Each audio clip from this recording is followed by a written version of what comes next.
Hello fellow Piglets and welcome to my first review. Today we'll be talking about GTA 3. Now, one of the first things I want to talk about is the graphics. You'll find out very quickly the graphics are very much outdated. They're not really that good to look at, but it does what it has to do. Also, I've always been a believer that gameplay is what makes a game fun, not the graphics. Okay, so gameplay wise, it's just a third person shooter, nothing really special, but they'll get blended very quickly. Trust me.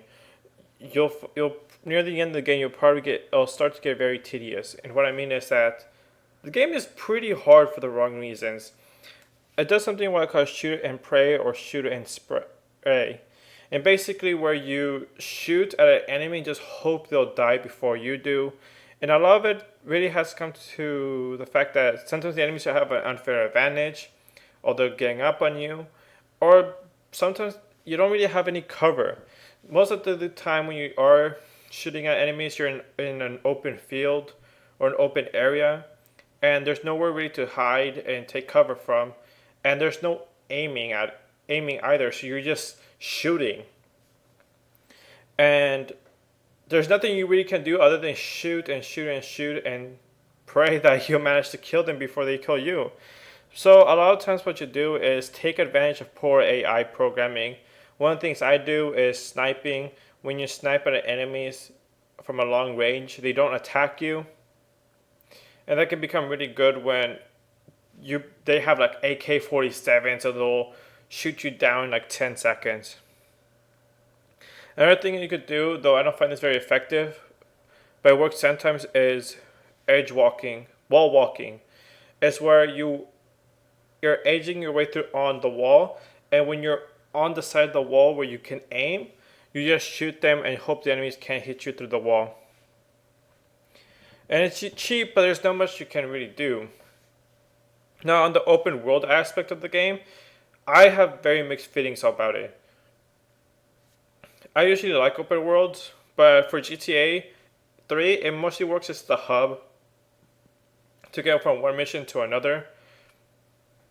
But what really makes me have a lot of bad feelings about this is the AI. What's really cool is certain sections of the map belong to a gang. And throughout the story, or if you do side missions against those groups of those gang members, they will become angry enough that when you're outside of missions, they will attack you. And that's really cool on paper because it adds immersion to the game. But you'll find out very quickly, especially later in the game, not even mid-game, but okay, somewhere near mid-game, when you anger the mafia and they start having shotguns and they will kill you in one shot. A lot of times. What end up happening is you'll either want to explore the world, you want to find collectibles, or you want to do side missions, and they'll kill you instantly. They'll kill you in your car instantly. And even when you're out of a car, you're almost always having trouble trying to attack them because they'll have more powerful weapons, or they'll just spawn at the worst areas. It becomes frustrating, and makes the game boring as well, because not only will you be dying a lot, but you'll be in the same area over and over again. And don't even think about getting 100% completion on the game. Let me give you a tip right now. If you do do ambulance missions, taxi missions, and firefighter missions before you even continue on with the main story of the game, because you'll probably not be able to go back and do them. I've tried doing ambulance missions because I want to get infinite sprints, and I just couldn't because my ambulance would just get blown up by the enemies. And it just got so depressing because there's just certain things you won't be able to do.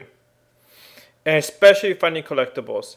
Collectibles, I recommend getting and using a guide to find them, because these collectibles, every 10 collectibles you get, puts a weapon or armor in your hideout. And you can always come back to this weapon or armor whenever you want. And I recommend doing that because you're going to get very sick very quickly when you're trying to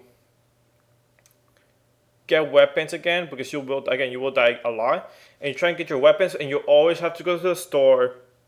You always have to find guns you need. You have to get the ammo for it, and eventually it'll just eat up half your gameplay or your game time, and you're gonna get very frustrated because it's very tedious. And next is probably the story. I'll probably have to talk about the story next. So my initial thought of the story was, wow, this is really good. I'm talking about the beginning, because you get betrayed by your girlfriend, and you have to, and some people help you escape from the cops when you're being transported to jail. And then it's like, oh wow, this is gonna be really cool.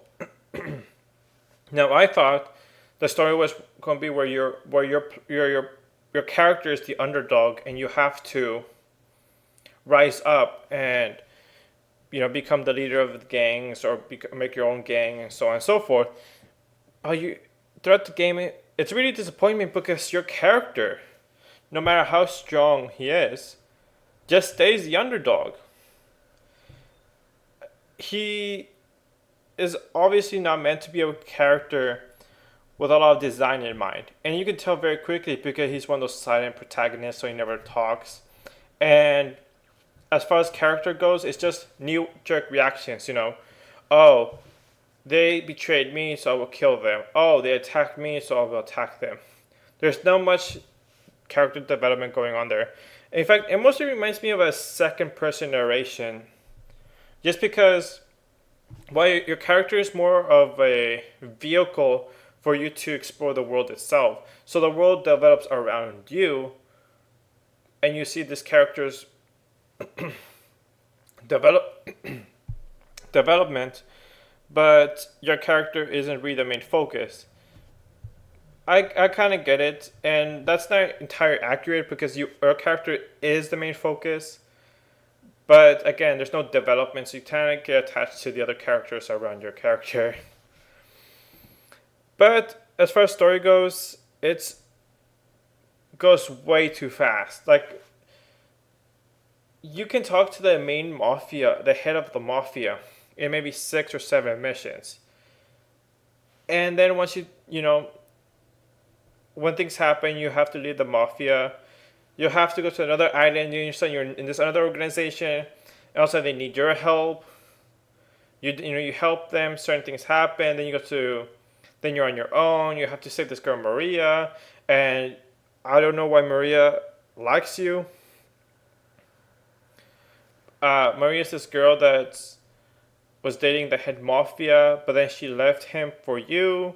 Why? I have no idea. It's never explained. It says, oh, she likes you because you drove her one time to a club. It's just really dumb. Again, this just goes way too fast. And the game, in reality, it's short, but it's long because it's padded out by how many times you probably are going to die. And the ending is such a huge disappointment. And I mean that when you're playing the game and you're getting near the end of the game, there's this huge buildup of you against the cartel and the mafia, and it just feels like there's going to be this epic battle between these two. But it already comes crashing down.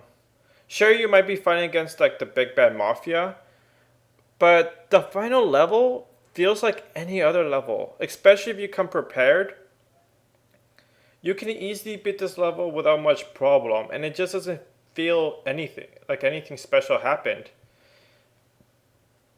And it acts, especially the ending where there's a news narration going on.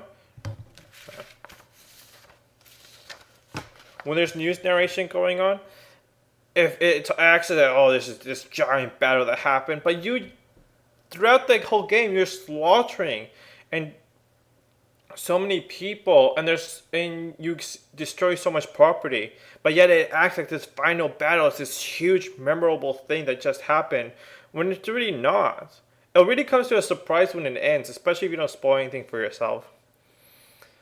In the end, I just didn't care about Maria. I didn't care about the protagonist, and I didn't care about the game. And I looked it up, and I saw that when this game came out, it was getting really high scores. And maybe back then, when it came out, it was really good. It was really amazing, but it hasn't aged well at all.